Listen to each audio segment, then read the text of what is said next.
নমস্কার বন্ধুরা, আজকে দেখুন একজন প্রতিবাদী মহিলা তার ভাষণে তিনি অমিত শাহ এবং মোদিজিকে চরম শিক্ষা দিলেন।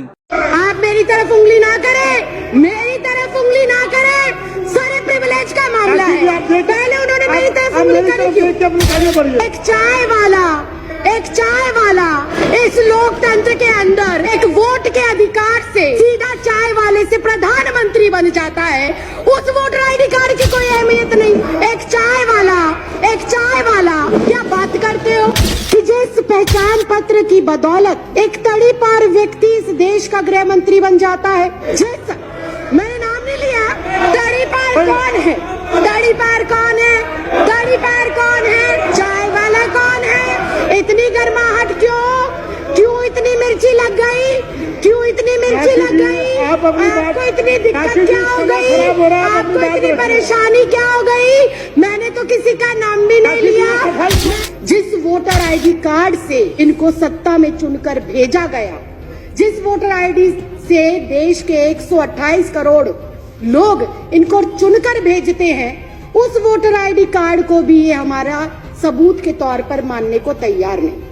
क्या हमारे देश के माननीय प्रधानमंत्री अपने माता पिता का जन्म प्रमाण पत्र दिखा पाएंगे? क्या हमारे देश के माननीय गृह मंत्री अपने माँ बाप का जन्म प्रमाण पत्र दिखा पाएंगे? क्या हमारे इस देश के रक्षा मंत्री हमारे अपने माँ बाप का जन्म प्रमाण पत्र दिखा पाएंगे? क्या आरएसएस प्रमुख मोहन भागवत अपने माँ बाप का प्रमाण पत्र दिखा पाएंगे? अगर ये संभव नहीं है, क्या उन्हें डिटेंशन सेंटर भेजा जाएगा? अगर वो लोग डिटेंशन सेंटर नहीं जाएंगे तो इस देश का आम गरीब मजलूब परिवार का सदस्य क्यों डिटेंशन सेंटर जाएगा? ये सवाल आज इस लोकतंत्र के मंदिर में केंद्र सरकार से पूछना चाहती हूँ।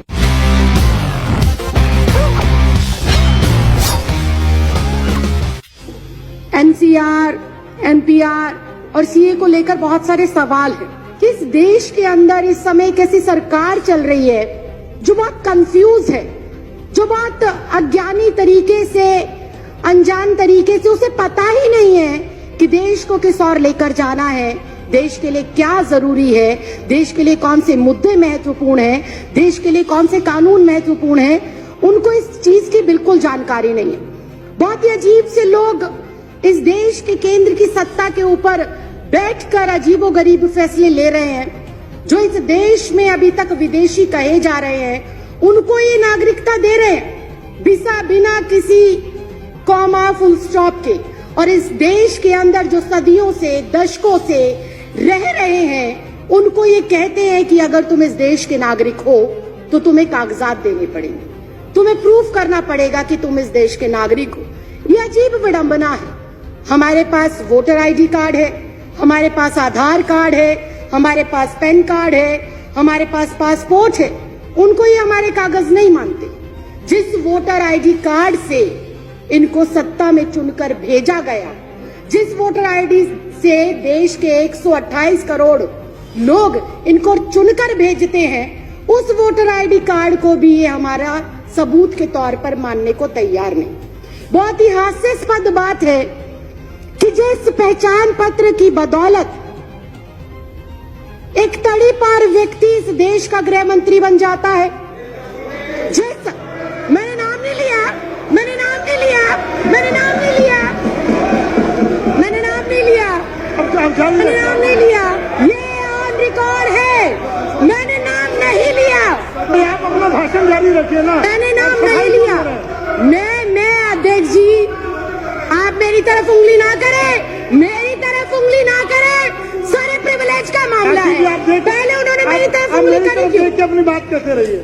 अध्यक्ष जी, मैं बहुत शांति से और शालीनता से ये कह अपनी बात कहते रही कि जिस पहचान पत्र की बदौलत एक आम साधारण नागरिक एक तड़ी पार को चुनकर देश का गृह मंत्री बना सकता है। आगे बढ़िए। एक चाय वाला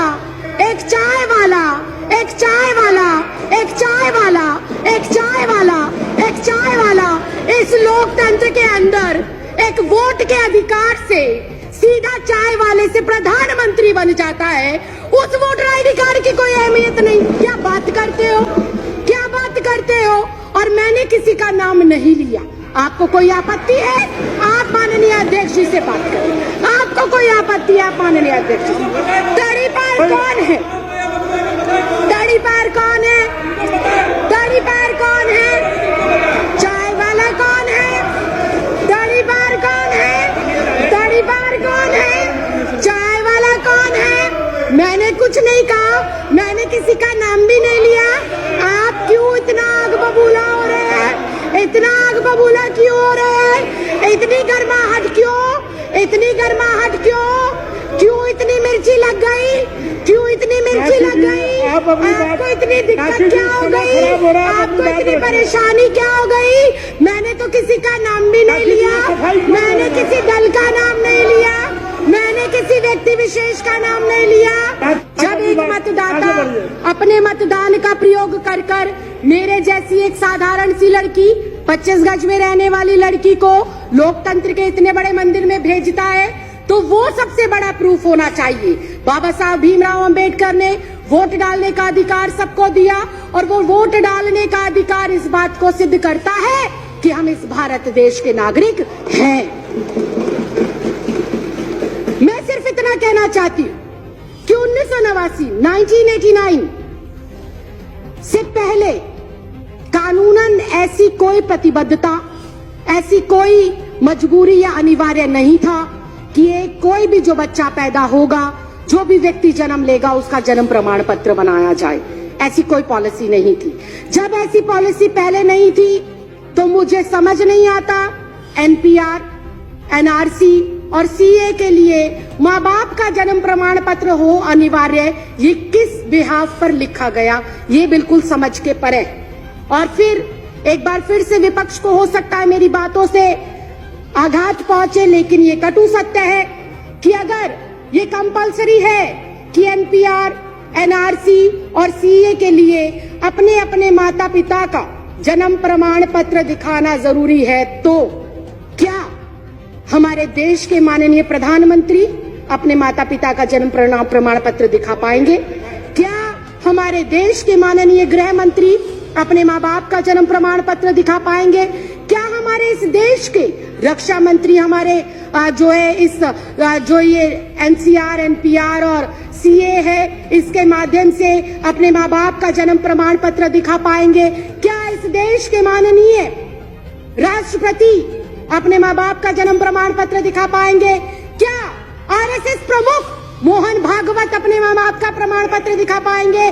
क्या श्री एल.के. आडवाणी जी अपने माँ बाप का प्रमाण पत्र दिखा पाएंगे? या माननीय अध्यक्ष महोदय आप स्वयं अपने माँ बाप का प्रमाण पत्र दिखा पाएंगे? अगर ये संभव नहीं है, अगर ये संभव नहीं है, अगर ये संभव नहीं है, अगर ये संभव नहीं है, अगर ये संभव नहीं है, राखी जी, अगर ये संभव नहीं है, तो मैं माननीय अध्यक्ष महोदय सिर्फ इतना कहना चाहती हूँ कि जब बीजेपी का शीर्ष नेतृत्व, केंद्र में बैठे मंत्रिमंडल, प्रधानमंत्री, गृह मंत्री अपने माँ बाप का बर्थ सर्टिफिकेट नहीं दिखा सकते, तो क्या उन्हें, मैं कंक्लूड ही कर रही हूँ सर, क्या उन्हें डिटेंशन सेंटर भेजा जाएगा? अगर वो लोग डिटेंशन सेंटर नहीं जाएंगे तो इस देश का आम गरीब मजलूब परिवार का सदस्य क्यों डिटेंशन सेंटर जाएगा? ये सवाल आज इस लोकतंत्र के मंदिर में मैं आपके माध्यम से केंद्र सरकार से पूछना चाहती हूँ।